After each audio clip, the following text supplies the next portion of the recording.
President Trump met with the President of El Salvador at the White House today. El Salvador has taken in migrants that the Trump administration claims are criminals as part of the crackdown on immigration. The Justice Department filed a court briefing over the weekend claiming it has no legal obligation to return a migrant wrongfully deported, despite a Supreme Court ruling that steps must be taken to bring him back. Erica Brown reports from the White House.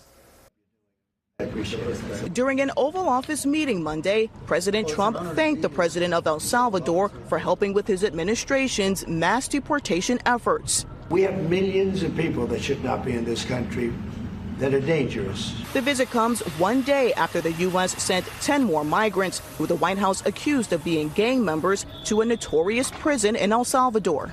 And the Trump administration insists that there is little it can do to bring a 29-year-old Kilmar Abrego Garcia back to the U.S. The Maryland father was deported to the prison after an administrative error. The White House maintains he's a gang member. The Supreme Court ruled the administration must facilitate his return. If they wanted to return him, we would facilitate it, meaning provide a plane. But Salvadoran President Nayib Bukele says he has no intention of sending Abrego Garcia back to the U.S., even though he was never charged or convicted of a crime. Of course, I'm not going to do it.